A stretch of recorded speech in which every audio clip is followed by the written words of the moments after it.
You have to be transparent, you have to be ethical, and you have to be truthful. Blame game associated here, where the woman is always. You don't treat a male here, you treat a male ego here.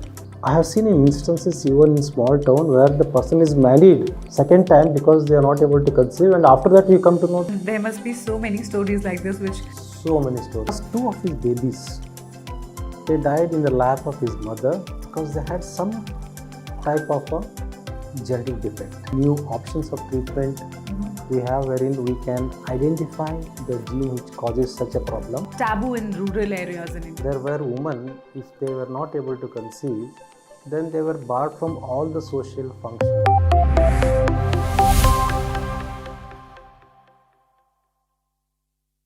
Welcome to another episode of Fertility Tales powered by Nova IVF.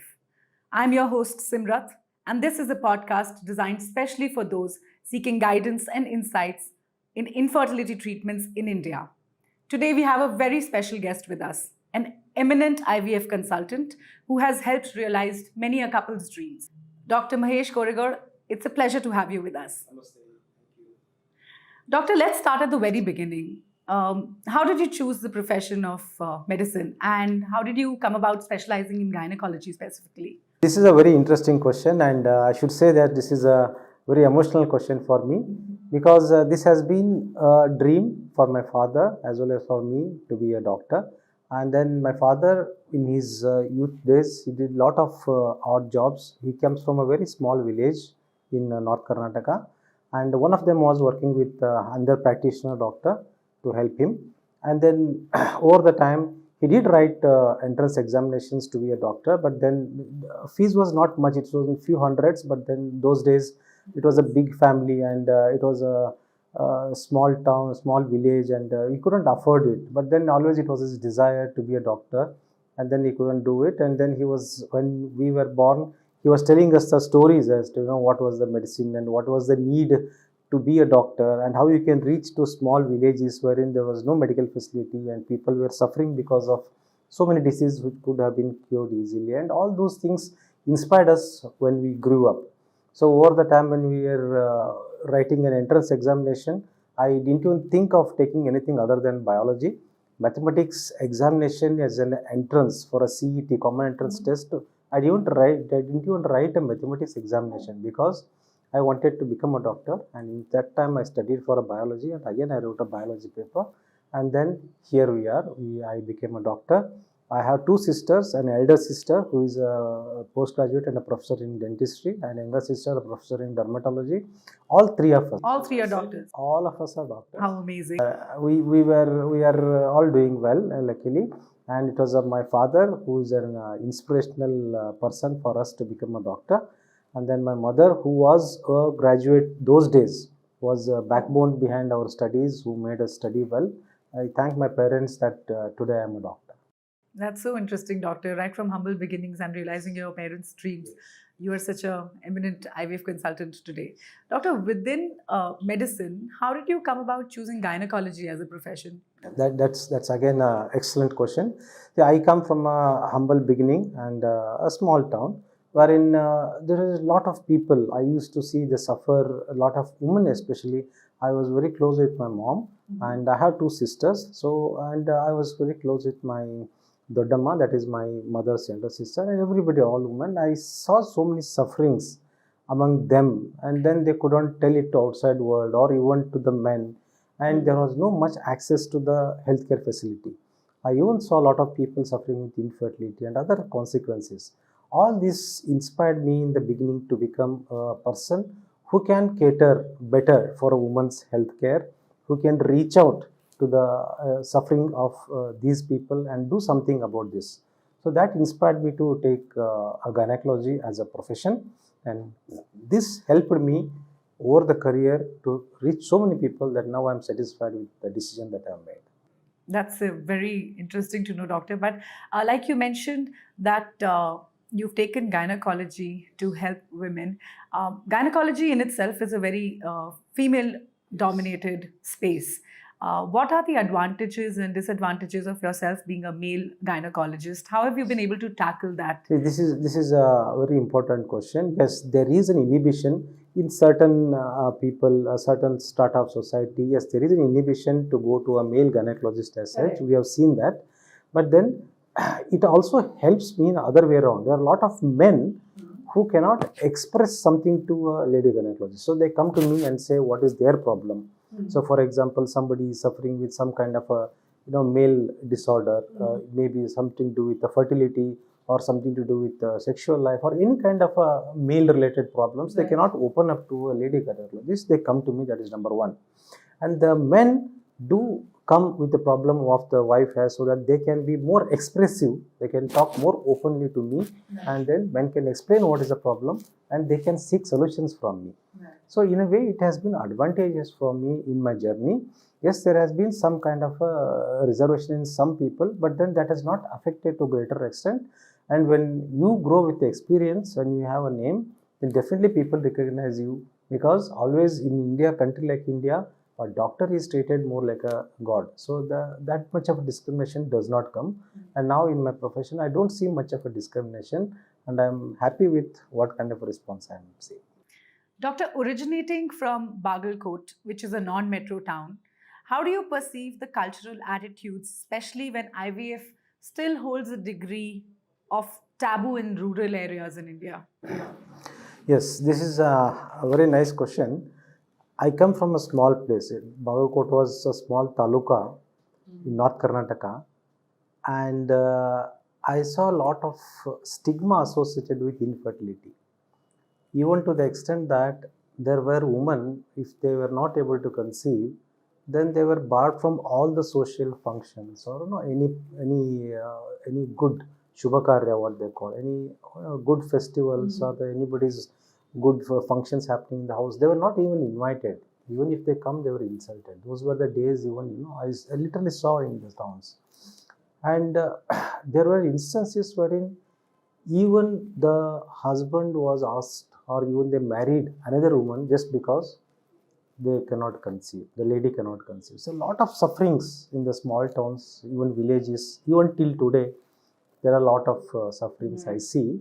And this is really not a very good trend, and especially for women, this is too discriminating, because today's era there are so many fertility options are available, but then we see a lot of such rituals for infertility women that they go through such a rigorous wrong treatment or a mistreatment or kind of even abuse, so which is really not good. That's what we saw it in small towns.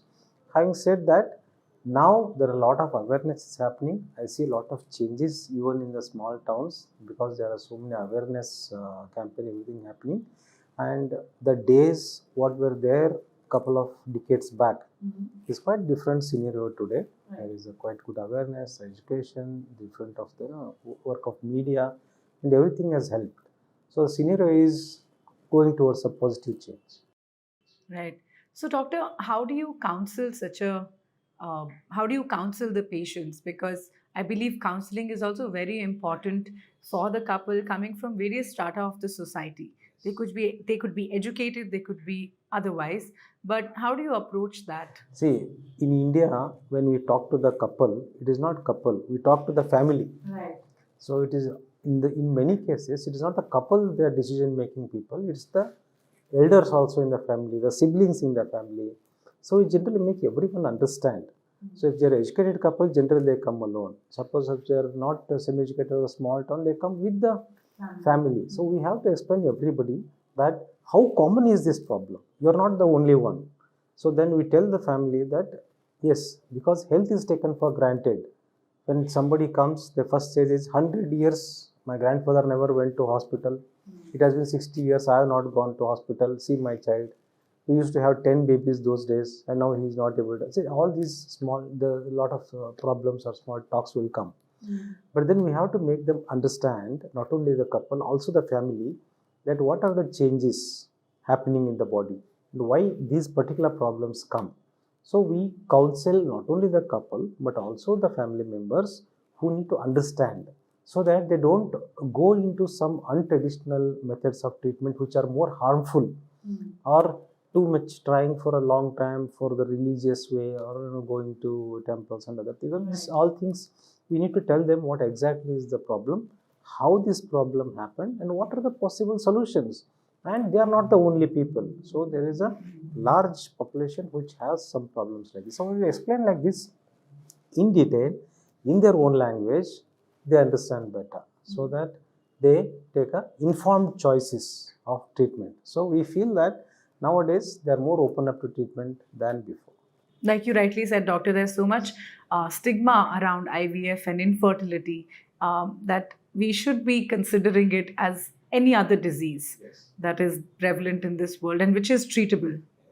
So that's really interesting to know how you would counsel a family before the couple. Doctor, on a larger perspective, India has been rapidly advancing in assisted reproductive technology, also known as ART sector. How do you think we're performing? And if you had the chance, how would you modify society's view towards fertility treatment in India? I feel India is much quite advanced than the Western world in terms of ART, infertility, or IVF treatments, because we have almost every gadget, every technology, every expertise, every training that is required for an advanced reproductive technologies or advanced infertility treatments available in India today. Not only in tier 1 cities, even in tier 2 cities. So that kind of advancement we have, which I don't see in most of the Western world today. So that it is, we can say that we are far better trained than them, because we handle more number of patients, and we are more accessible than them, and we are more affordable than them. So the treatment for an IVF goes through the roof. If you see, if you go to the countries like US, UK or Europe and see the treatment in the private sector, it is quite very difficult for a normal person to access or afford the treatment, which unlike in India. And the government sector has lot of regulations, lot of their own waiting list for the treatment, which is unlike here. Here we have the treatment available at fingertips. If patients want, so they can avail the treatment, they can access the treatment, and it is much affordable. This is another reason that we have so many patients coming from the other countries to us. Yeah, medical tourism is booming in India. A lot of patients come from other countries to us because we are accessible, affordable, genuine, and we have all those advanced technologies which a Western world has to offer us. So today, a patient doesn't have, even the affordable patient don't prefer to go outside India for fertility treatment. They prefer to get treated here.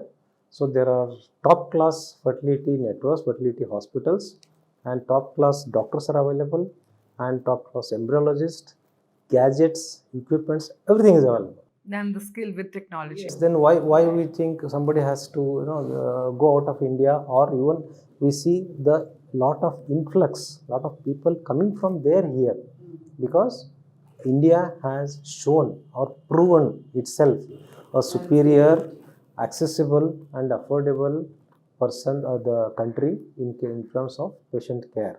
Doctor, how would you then modify the society's view towards infertility? See, what I believe is you cannot modify anybody's views, but you can educate somebody's views. So educating in the sense, now you see, now I am talking to you, so it reaches somebody. There are a lot of doctors, lot of embryologists, lot of other people who are talking about fertility. So when we talk about fertility, it goes into different ways of reaching people. Now India is one of the countries where data is very cheap. The internet is very cheap. Everybody has access to the internet on their mobile. So they have so much information, so much than a couple of decades back. Now they have everything on fingertips. So now they are aware. So awareness can be increased. Awareness drives have increased. There are a lot of awareness campaigns, awareness shows in the newspaper media also, print media also you see, television media also you see. In that way, there is a lot of awareness now. It's unlike the olden days where men even didn't come forward to get themselves tested, semen test. So now they're also coming forward. We are finding the cause and we are telling them this is a problem. So I feel we need to educate. We need to spread awareness, which is already happening on a good scale. I think going forward, promoting this on a more way will help. That is number one. Number two, what I feel is the more and more government hospitals are also opening up. So government is planning to open the ERT in the government setup. That will have more accessibility and more people can avail benefit from it. That's good to know, doctor. And this is our endeavor at Fertility Tales to make it known that infertility is a disease that can be combated and to get the conversation moving around infertility. Dr. Koregol, your practice gives you exposure to patients from various backgrounds, both urban and rural, educated and otherwise. Does your counseling approach change depending on the profile of the patient? And if so, how do you deal with it? Yeah, see, there are different kind of people. So all fingers are not same. All fingers have a different length. All people have different wavelength of thinking, different wavelength of understanding what you try to tell them, and the questions in their mind are different. If somebody is educated, they will have a lot of googled a lot of information, and they have a lot of information, misinformation also. So we tell them based on the what scientific evidence available, to whatever scientific extent they can digest. We try to break it down into a small part and we tell them. And if somebody comes from a rural area, they have a different set of questions, different set of expectations from us as to what we are going to do and why they are the dilemma of why they are not able to conceive. So all the different questions more in related to the religious beliefs or their myths of fertility and other things. So we need to clarify on that level. So the disease is same for all. If somebody gets a heart attack, a rich people or a poor man, it's a heart attack. If somebody gets infertility related to suppose a tubal disease, it is going to be same for all. Maybe he is rich or poor. I mean, the disease doesn't discriminate the person. So only thing is that this is going to be same in both strata of society, but the way they think and they analyze is something that is more important. And the same way we need to explain them as to what are their apprehensions, what are their thought process, and what are their beliefs associated with that particular disease, and what are their surrounding they have come up with. So we try to study it and we try to answer and address rather than, I don't think answer is appropriate here, you need to address them. So address the person, address the surrounding, and we need to clarify. Since I come from a small town, I know what a small town person thinks. I've been living in a big town for quite a few years. I know what they think. So both the strata of society I'm able to address in their own way so that they are clarified of their doubt. Because we can give them even a video demonstration as to what is going wrong. So where it can go, then they'll understand. Somebody is educated well who has done research before they come to us. We tell them with evidence and with the videos that see this is a problem you are facing. This is so this is how you understand. And somebody who doesn't understand much, we try to educate them. With the videos we tell them, so this is a problem you have. So this is what has happened. It is not a result of your previous janma, anything you have done or previous life. So nothing like that. This is a particular problem. So many people have suffered. So you are one of them who have unfortunately ended up like this. Yes, we have an option. We have a solution for you. We give them hope. We give them hope and we make them understand what is the process they have to go through. And any strata of society, if they are addressed well, if they haven't explained about the problem they are facing, that options of treatment they have, then they will always be willing to go, because disease doesn't discriminate anybody. So same way, treatment will be informed with anybody, provided they have understood the concept, provided they understood the treatment options, they are willingly going for the treatment. Doctor, interestingly, you mentioned that when male patients come to you, especially for an infertility treatment, it is always sort of, there's a blame game associated here where the woman is always, she's always blamed and has to bear the brunt of this situation. And sometimes it might not be the case also. So how do you address this to the male counterpart and explain to them? Because I'm sure you must get a lot of resistance and a lot of so how do you deal with this? you don't treat a male here, you treat a male ego here. So what we do is we tell them, see, you are a human being. So nobody is above anybody and above the what nature. Nature is the supreme for anybody. So what happens is, unfortunately, you have some problem. So this problem is there with many men. You are not alone. We show them the statistics. What kind of percentage of men have this kind of a problem, so that they don't feel that they are alone or threatened or singled out.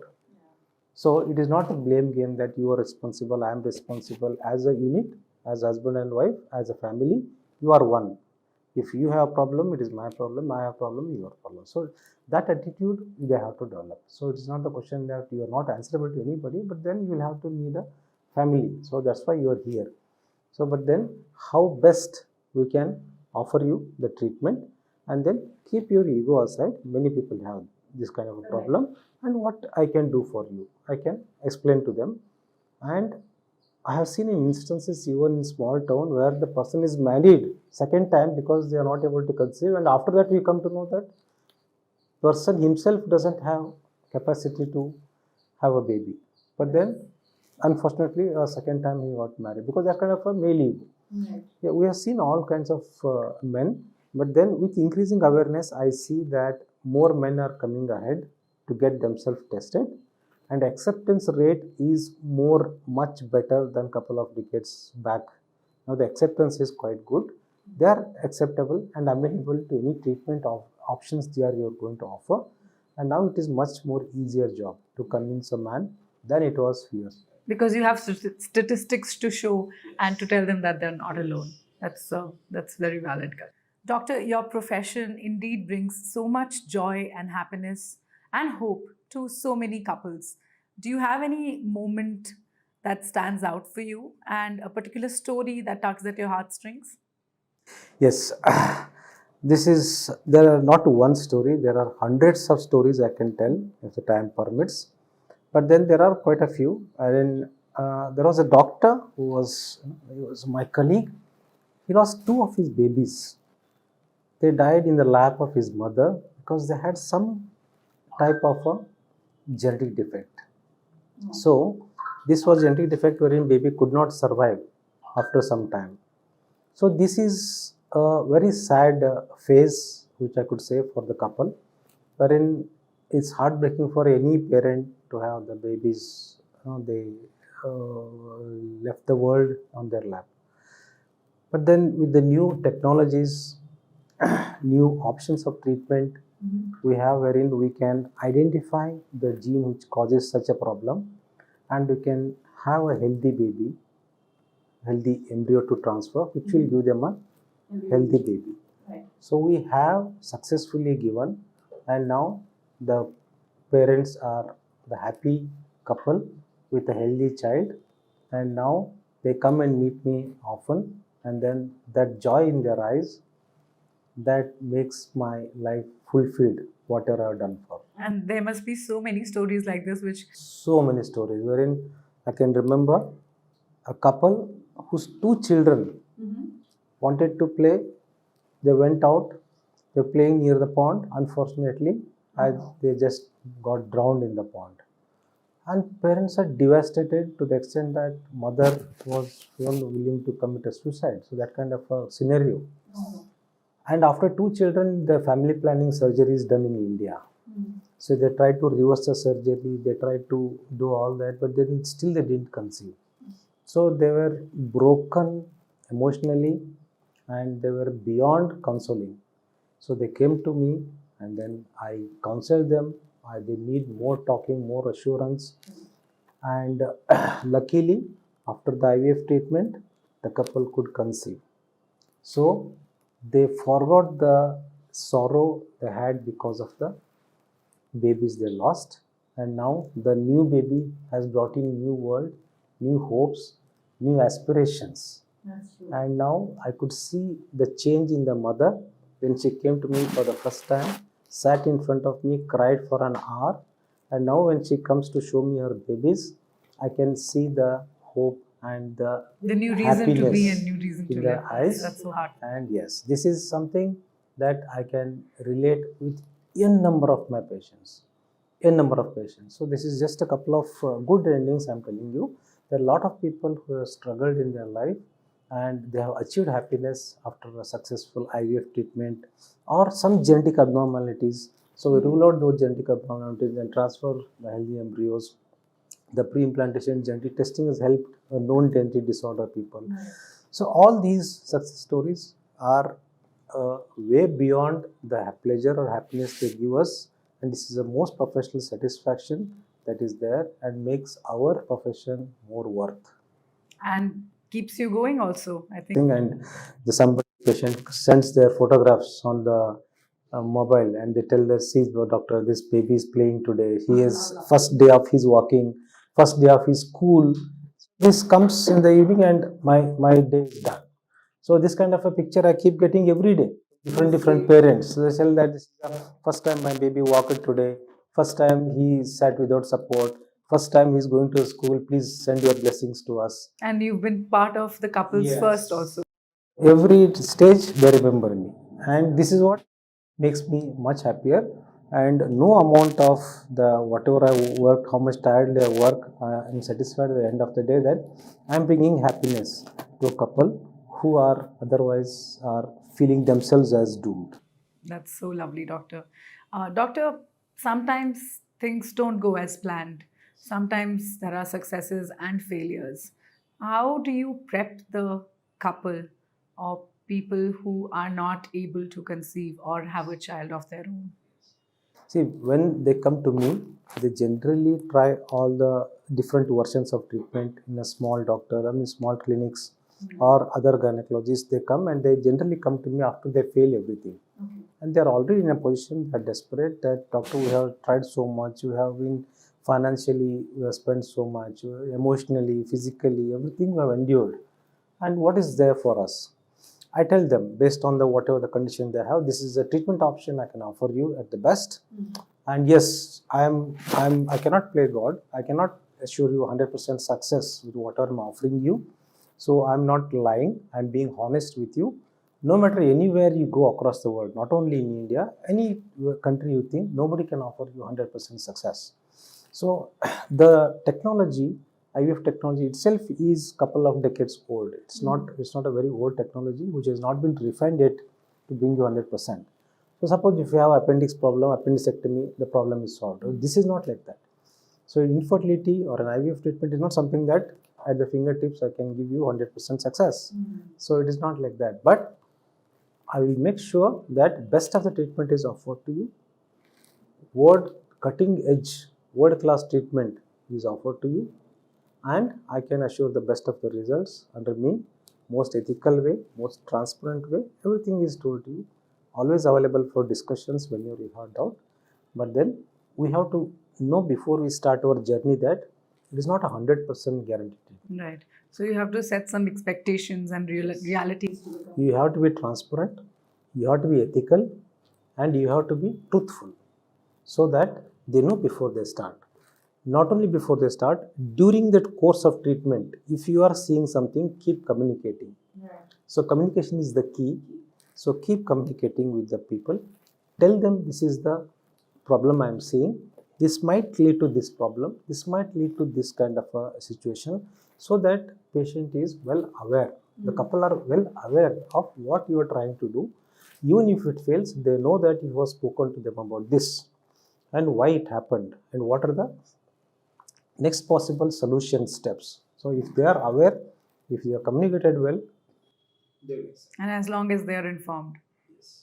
Got it, doctor. Doctor, for the younger generation who is interested in pursuing a career in infertility, what would your advice be? See, when I did my training in infertility, there were hardly handful of people who went into training into infertility because it was not a very, I should say, a well-known or a very lucrative or any of those fields. I went because I was interested in this and I wanted to offer the treatment choices for many people at different places. So I was a teacher in a medical college before. So I used to see a lot of people, there was no option. So I went out of the way and private sector, the fertility training was there. I did a fertility training in Rajiv Gandhi University of Health Sciences, which is a university training, and there was not much awareness then, and there were very few people who were offering training also then. Right. So we did the training during those days, and today there are so many options are available for training in different roles. Different roles, yes, in infertility treatment, different roles in the sense, if you are a MD, if you are a gynecologist, you can be a fertility specialist as I am. If you are with a science background, you can do a PhD or you can do MSc in embryology and you can pursue to become an embryologist. If you have done a psychology or clinical psychology course, yes, you can be a psychological counselor. You can be a registered nurse, which is specialized in fertility treatment options. So there are a lot of avenues today to become a trained fertility worker, from doctors till different roles. But what I find is you have to go if you have the heart with compassion, heart with empathy, heart which understands the pain of people who are not conceived without being judgmental. And you have to have that kind of a connect to those people who are already in a very bad emotionally, mentally, physically, or even financial status. So if you have that kind of a empathy and a capacity, it's a very good field. But as it is always said, if you go in just because you want to be in this field, you may not enjoy it.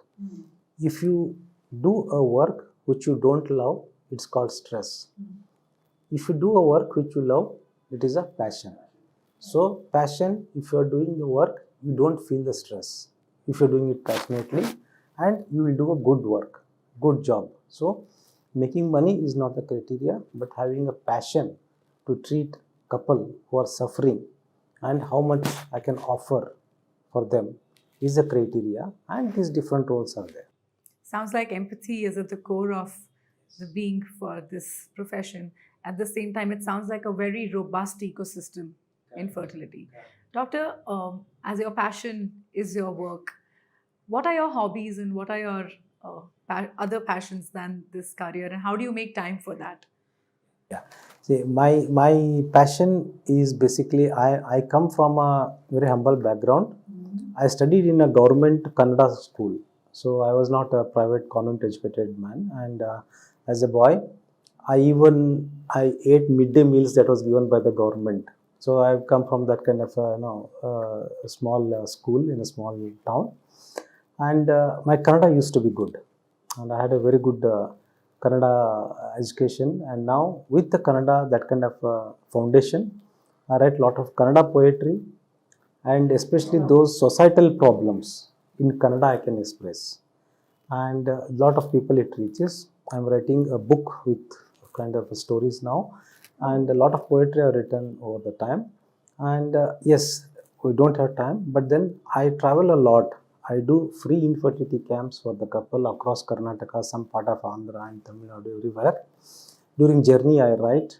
During the time whenever I get during my this journey, train journeys and bus journeys, or I'm going by car, I keep writing. So whenever thought process, and whenever you travel more, you get a lot of new ideas to write.